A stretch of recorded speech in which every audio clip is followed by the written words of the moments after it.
Building a brand is one thing, but how do you build a purpose-driven brand, one that draws people in like a magnet to really feel and believe in what you're doing and they want to be part of it?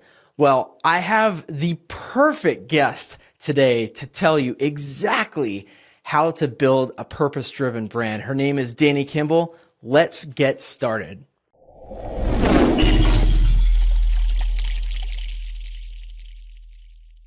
So, Dani Kimble empowers small businesses to create purpose-driven brands grounded in authentic story and strategy, positioning their brand for growth. She's the founder of Azelie Studio, a boutique brand consultancy focused on brand strategy, brand identity, and brand story. That's the key word, story. Former chief marketing officer for a growing independent insurance agency, Dani transformed the brand identity to center around its story, its people, and its culture. This led to supporting growth across the organization from talent attraction and retention, client retention, new business opportunities, and referrals. Dani is now sought for her branding approach that puts storytelling and differentiation at the forefront. Dani has been featured in business publications, podcasts, and articles for her work in brand positioning, messaging, storytelling, and marketing. Welcome to Agents Growth Academy, Dani. What's going on? Hi, Jim. Thanks for having me on today. I am absolutely thrilled to have you on because having you on is like having a really good friend on the show because you have become a really good friend. We've actually had the chance to work on something really special that we're going to talk about here in a second. And I couldn't be more thrilled to have you on the show. Yeah, thank you. Besides what's going on right now, what's going on in your world? Well, we're wrapping up the school year and the kids starting their summer break. And so a lot happening on the personal level here in the Kimble household, but then in the business standpoint too, it's just a lot of really working with really incredible small businesses right now with big stories, big visions, and including you. So that's been really fun. That's awesome. Well, I'm going to go ahead and let the cat out of the bag. So by the time this episode is released, we are unbelievably thrilled to be launching something called Modern Catholic Family. And this is something that my wife, Megan, and I have started from very deep personal experience in our own household about kind of, learning how in a modern society, how to anchor in the fullness of Catholic living. And I'm so proud that I've memorized that because because you helped me create that. Mm-hmm. Now I know that I own an insurance agency and this is something completely different, but I just want to kind of tee it up for you to talk to our audience, who a lot of them are insurance agents and agency owners, and how this can be kind of a crossover episode to learn from what you've been able to do with us and other brands. And you've worked plenty with insurance agencies as well.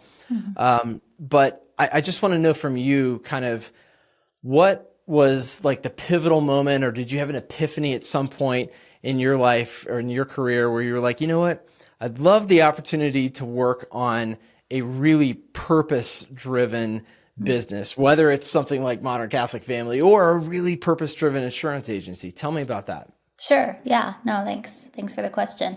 I grew up in a small family business and was surrounded by aunts and uncles, my mom running a family restaurant and always sharing the story behind the invention of the hamburger, right? Which it's a pretty darn big story. We won't go into detail on that story today, but yes, my great-grandfather is accredited with inventing the burger, and so that is the basis and the foundation, the backstory of this family restaurant. And I remember being 6 years old, sitting in a tiny booth, rolling silverware, and overhearing my uncle tell our customers this story over and over and over. And it was the same story, but it always had a twist or a turn or a new angle or a new approach. And the customers just loved it. And just growing up in that environment, at that time, not knowing that this would be, my career moving forward and just building stories for brands, right? But I Yeah. just remember being so inspired, and still to this day, very, very inspired by him. He is nearing retirement in the family business, Oh, but he, the other day brought me to the radio station to help tell the story, and I learned everything from him, right? So I just felt so honored to be invited to that microphone with him. But then I did move into the marketing space and into the insurance space. I spent maybe about 6 or 7 years inside an independent insurance agency. And this whole time that I was there, I believed that I was doing marketing the whole yeah. time. Yeah. But I was sitting on a gold mine of a beautiful history and story within the insurance agency, a Yeah. family business, a deep, rich culture, a vibrant culture. Internally, this was just like such a magnificent place to work and a great contributor to the community. And none of that story was really being told in the marketplace, and so, or like out in the community. And so Sure. that's really what I was doing in the insurance space. And while it was titled marketing, it took me, just until about 2 years ago that I realized, as I started working with other brands through my own business, I realized that what I was doing in that agency was brand work, and was really finding that core purpose and working with leadership to drill down to that core purpose, and then building a brand foundation from that purpose to Sure. share and in a long-term growth and like vision, and share that with the community. And so that was really the big moment for me, is it took me working with brands that don't necessarily have a strong brand foundation but want to Mm. do marketing, to realize, oh, we have to build the brand, and we have to understand, what is our purpose, what is our vision, what is our strategy, what are our values, Yeah. how do we create difference, how do we make impact, and then that feeds into the marketing. And so, yeah, that epiphany moment came just a year and a half, 2 years ago. Wow. Wow. That's a pretty big one. And I'm so grateful you had it, because we're literally starting from scratch with an idea of what Modern Catholic Family was going to be, and why people needed it. But beyond that, I really had no idea how to share that concept. And I wonder if you could kind of walk our audience through some of the steps that you worked with me and Megan to create that, to help people understand what it's like working with a brand specialist. Yes, sure. Yeah. No, this was such an amazing project to work on. I remember in our first few calls, we were laughing and crying and praying, and Yeah. all the things to peel back the layers of the vision that you had for this new company, this new organization, Modern Yeah. Catholic Family, right? Yeah. And in those first few meetings with you and Megan, we really focused on backstory, and I Mhm. pushed the agenda aside, Yeah. right? I pushed like there was no like real solid bullet point agenda. I pushed everything aside, and I just wanted to hear the backstory, and I wanted to hear it over and over and over, because again, it's all in layers. The way that Yeah. you tell parts of the story as to why Modern Catholic Family is so meaningful to you, why this business is so meaningful to you, is similar, but there's some different nuances in the way that Megan, your wife, would share the story, Yeah. right? Yeah. And Yeah. so once we got to the root of that story, that's when the vision really took like life for Modern Catholic Family. That's when we started to understand, like, what is our position here for this Yeah. brand? Who are we trying to attract in this brand? I know the name clearly says who we're trying to attract, but like, Yeah. who is it that needs this brand? And this brand is a platform, essentially a podcast, a Yeah. community where you can turn to, as you said, the tagline, anchor in the fullness of Catholic living. So Yeah. what a great experience it's been to really, again, peel back those layers to get to the root and the mission and the vision of this. Yeah, and we enjoyed that process, I think, more than you can possibly imagine. To me, it showed how much you cared about what we were doing, and I think that anybody who has the opportunity to work with you could probably vouch for that. And for those who would otherwise work with you after listening to this show or work with you in the future, that is one of the most meaningful things to me, that you started the whole process with us, is just to listen. I mean, the saying about like seeking to understand before being understood, right? That was so critical, because you pulled out things when you came back to us with like, hey, here's what I'm hearing you say, here's what I'm seeing this brand turn into, or here's how I'm seeing it possibly come to life. And as you shared those things with us, it was like, holy cow, it's like you know us better than we know us. And I don't know how you did that. But that was such a critical piece. And I think whether it's, a faith-based brand, whether it's an insurance agency or anything else, I think there is that really desperate need for whoever's going through the process with the brand itself to understand, what is the backstory? Because everybody's got one, right? And so many of us, I know so many agents who have their second or third generation agency owners, and there's a lot of stories in there, right? Oh, yes. And it's just such a blessing. Well, But and I tell think us, that I'm yeah, sorry. yeah. No, I go think ahead. that's the message in building brand foundation for businesses that are moving. I work with quite a bit of family-owned businesses moving into second generation, third generation, right? And Yeah, it's always taking them back to the backstory to get to the brand story. The yeah, backstory isn't necessarily always the brand story, but it fuels the purpose. Why does this business exist? Why did this business come to be in the first place? yeah, What is, even if it was early 1900s when your business launched, there's a reason why this business turned on. What is yeah, that reason? And then how does that fuel into the yeah. purpose that you have today? Yeah. Yeah, and you've been able to pull that out from your own family's restaurant, and Mhm. it's been amazing to watch that transformation over the last couple of years. Oh, I'm thank you. glad that you shared that with the world, by the way. It's for us to be able to see that journey with you.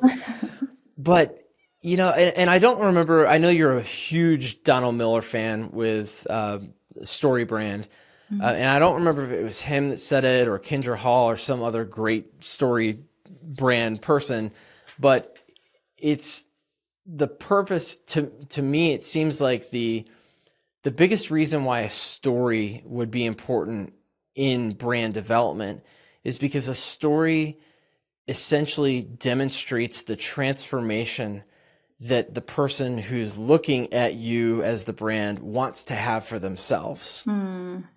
And you drew that out in such a beautiful way Mm. with Modern Catholic Family, from not only the text on the website, but even the pictures, the images that you chose to reference that, the different collateral materials that you provided. But which, by the way, when you work with a brand strategist, folks, if they're doing it right, if they're doing it like Dani, holy cow, you get so much more than here's what I think you should post on social media. It's Yeah. just like, wow, you're literally giving us all these things that we can use, even down to, and this is one of the most beautiful things I never expected. You literally left us with a marketing strategy, not just here's what I think you should post when, but hey, let's start with your goals, right? Mm. Just like in any business, when we start out with any kind of business strategy, it's like, well, okay, begin with the end in mind, right? Mm. Mhm. So what are the things we're working backwards from? And you asked us, it's starting as a podcast, like how many downloads do you want to have, Mhm. in the first 6 months? How many subscribers do you want to have to your newsletter? And then you broke down by month, like for the next 12 months, what we need to be focusing on. That was brilliant. How did you get to be so brilliant? Started plugging the pieces together, right? But really, once that brand foundation is built, Yeah. the rest is easy. The rest comes. So once that, Yeah.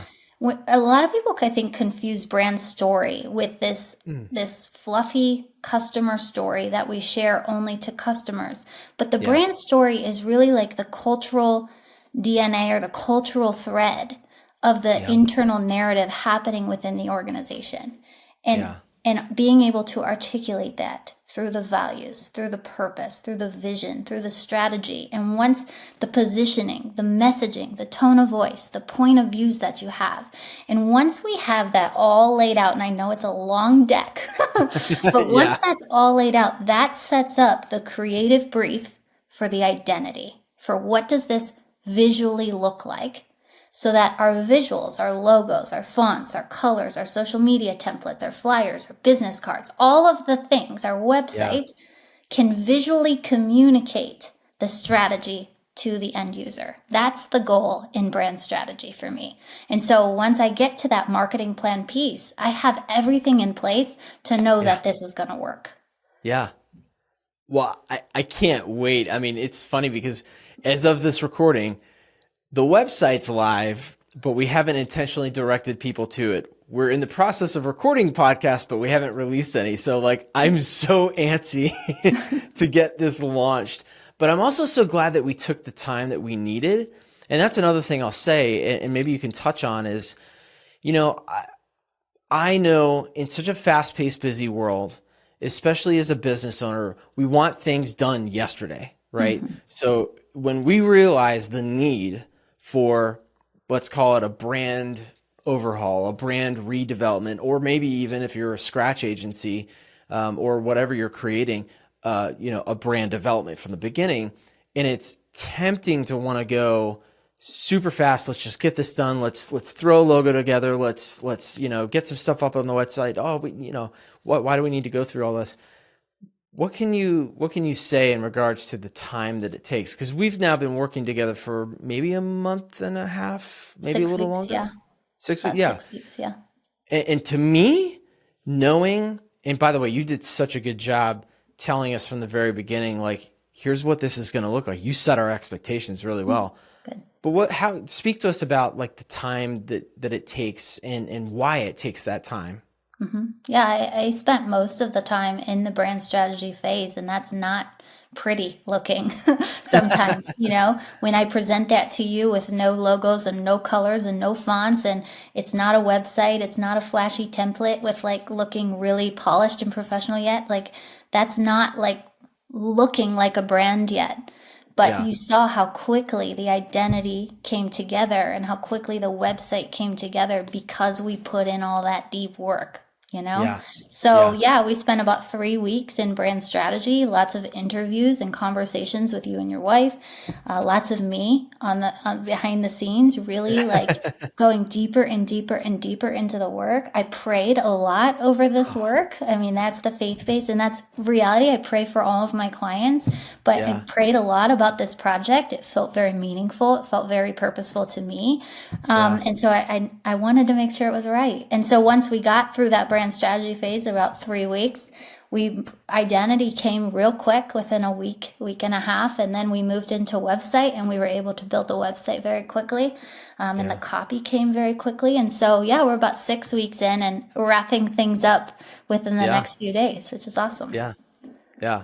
It's really incredible. I can't even like begin to say how grateful I am for the amount of time you put into it, the amount of prayer you put into it, but then all the things that we got out of it. I feel like I am in such a better position. I can't tell you. I mean, Megan and I would talk about it occasionally. We'd finish, a Zoom call with you, and I look at her and say, "Well, what do you think?" And she's like, "I honestly don't think we could have done this without Dani." I mean, and I'm being serious. Like, I don't think we would have been able to create this and bring it to life without her help. So very, very grateful to you, my friend, Thank for you. all the help you've.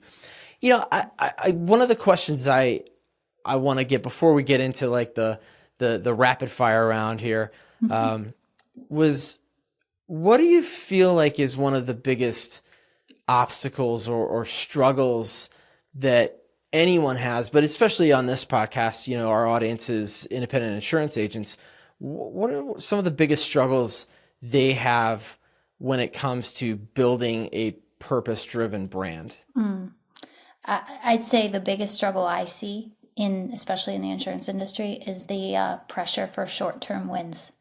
and the pressure for revenue goals. And revenue is important. Profit is important. I understand that. And there are tactics to implement for those to help you hit those short-term goals. But the long term, when you put emphasis and focus also on the long term, because brand isn't going to win you business overnight, but it will retain your clients. It will create stronger customer client relationships. It will build a presence in the community. It will get your name exposed and more, not just your name, but your people, your culture, attracting and retaining talent. Like all of that takes time, and it's an investment in the long term where you're not going to receive a return overnight. And so believing in that to make a bigger difference later down the road, I think can be a struggle, because there's immediate need, and there's, especially in the hard market today, like there's like an urgency to retain clients today and almost compete on price a little bit, but we're like, if we're competing on price, it's just kind of a race to the bottom. So I think that's the biggest hurdle, and specifically in this industry. Yeah. And so how do you solve that problem for them? What are the ways that you can then turn that struggle, that challenge into, I mean, you have your work cut out for you, by the way, trying to convince someone, especially in this hard market, that, hey, we need to play a little bit longer game than just some quick one-off, collateral pieces. How do you do that? Well, and I always say it's really not my job to convince them to believe that. If I tend to find businesses or attract businesses that already believe that and already know that. And so if an agency approaches me for marketing tactics that are specifically lead generating tactics, where I know maybe I also see that like the clients are walking out the back door because there's no retention strategy in place, I won't just go in now. And that was the epiphany moment. I won't just go in now and run a marketing plan if there's no good brand foundation in place, because the marketing costs way more and is way less effective. And that's why it costs more, right? If you have the good brand foundation in place, the marketing dollars stretch much further, because you know your point of views, you know your messaging, you know your ideal client. You're not playing around with a bunch of different niches and trying to just see what clicks. It's like everything is kind of established. And so, but again, I'm not out there to convince them. There's some really great marketing agencies that do really great lead generation work, and I refer them that way. If you're listening to this on the podcast or watching it on YouTube, you need to hit the little back button for like the 15, 30 seconds for a couple times. You need to go back and listen to the last minute or so of what Dani just said, because that was gold. I really appreciate that. Again, so grateful for what you've been able to do for us. I'm curious on some other aspects of your life. So if you don't mind, I want to kind of get into the rapid fire round, of course, and see what you can offer our guests. Are you ready? Yes, I'm ready. Don't be nervous. What's one piece of technology or software that you can't live without? Ooh, Canva. Oh, yes. I cannot live without Canva. Now, I don't use it for like logo development, but I use it for almost everything else, because every small business owner can easily access and work Canva after training instead of like Adobe products. So Canva has disrupted that market quite a bit. It's been super valuable. Yeah, you even wrote a post that I saw on LinkedIn recently where you talk about that. Actually, I think it's part of your newsletter. I don't know. I'm so in your world now that I don't even know where and when I see you anymore. You just pop up everywhere for me. Branding, right? Yeah, exactly. See, it's working. It's truly working. Right. But yeah, it was a brilliant piece you had on how that got disrupted and how, kind of like with, Ford's mission of democratizing the vehicle, it sort of did that for image creation. Exactly. That's fantastic. What is one book that you're currently reading, or one that you've read recently that you want to share with people on any subject? I'm reading right now this book by Bernadette Jiwa called Difference. Oh, Yeah. Bernadette Jiwa is amazing. She is a master at helping with build story with brands, similar to Mm. like a Donald Miller. Yeah. But this book is primarily about not focusing on how we differentiate ourselves from our competitors. It's focused on like don't pay attention to your competitors. Instead, think about how you are creating difference through the work Mm. that you're doing. That's where we focus. And so it's really, really good. I'm halfway through though. So Yeah.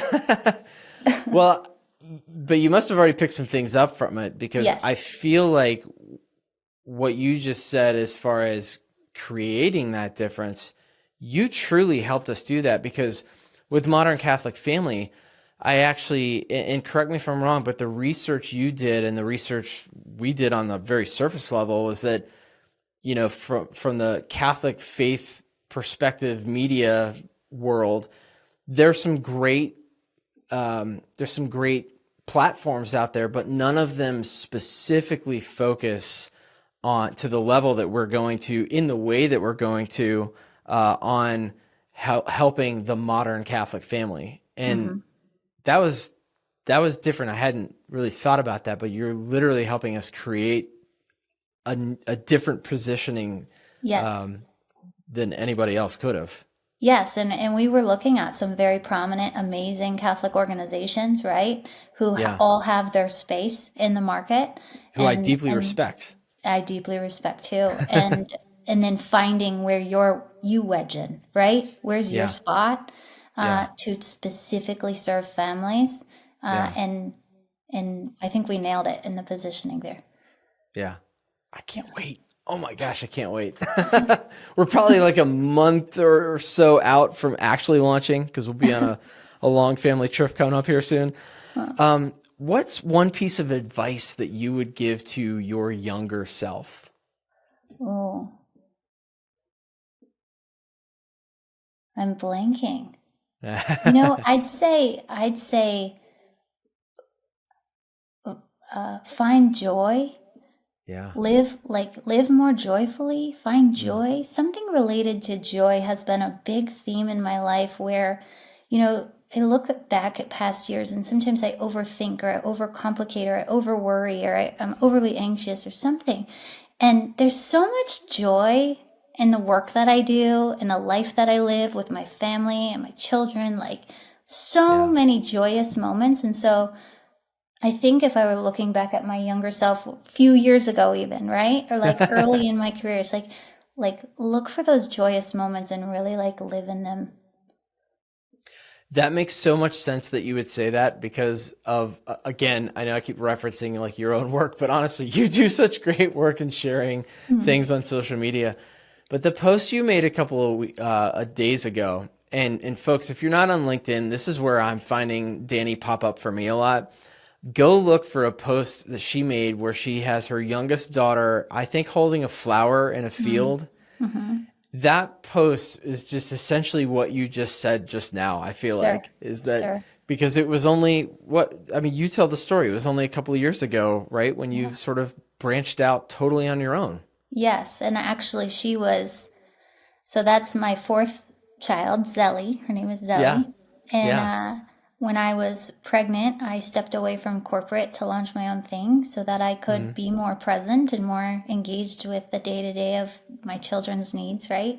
Yeah. And so that post was celebrating my 3-year anniversary as being my own, having my own business and having the flexibility and freedom in my schedule where, that was a Monday that I took that Yeah. picture. And That's right. I take Mondays off to be with her, and we go to the library and we go to the zoo and we eat lunch on the patio and we walk in the fields. And I planted flowers this year for the first time before spring hit, right around the Yeah. time where you can plant flowers Yeah. before like the winter would kill them, right? Yeah. And they bloomed, and that's a joyous moment. Oh my gosh. Like that's the first time I really did that, and there's my almost 3-year-old holding the flower, and I don't know, it's Oh, just a special moment. No, that's beautiful. Honestly, that you nailed it when you. It was funny because clearly you were thinking about what is my answer going to be, but you nailed it. You went right to what your heart said, which was joy. Mm. And Mm. but you know what? You exude that, and I don't know, you share that with, I feel like, everybody you touch. Mm. So I'm, yeah, I not appreciate that. surprised at all. And I love that that's the advice you would give yourself. Thanks. What's one final piece of advice that you would give our listeners, our viewers, based on what we talked about today? Hmm. Yeah, I would say, in the conversation around being a purpose-driven brand, every brand has a purpose or can have a purpose beyond profit. Mm, And profit and revenue are important, but every brand has that purpose. And if you're still struggling to figure out what that purpose is, go back to the backstory of how that brand even came to be. Go back to the founder story, how that brand came to be, and then start really, like I've said multiple times on this podcast, peeling back the layers to really understand what your purpose is today. I mean, that answer just tied everything up in a pretty little bow. Perfect. I love it. Perfect. Danny, if people want to get more Dani Kimble in their lives, where would be the best place for them to do that? Yes, the best place is LinkedIn. I am most active on LinkedIn. So, yeah, you could follow me there, connect with me there, send me a message. I'd love to connect. Awesome. Which just goes to show, a lot of people think that LinkedIn is this stuffy business social media platform. Hmm. And maybe sometimes it is, but that just goes to show the power of storytelling and really good branding, because you've been able to cut through all of that stuffiness and noise and whatever people may think that LinkedIn is, to really become well known and noticed, and also, and most importantly, to provide value to all of us who are following your journey. So I very much appreciate you, my friend. Thank you. So I appreciate you too. yeah. Well, Danny, it's been a pleasure having you. You stick around for me for just a second after the show's over. But thank you so much for being on the show. I appreciate it. Yeah, thanks so much for having me. It was such a joy to work on your brand and then to also be talking about your brand today. Absolutely. Folks, until next time, grow big or go home. Take care.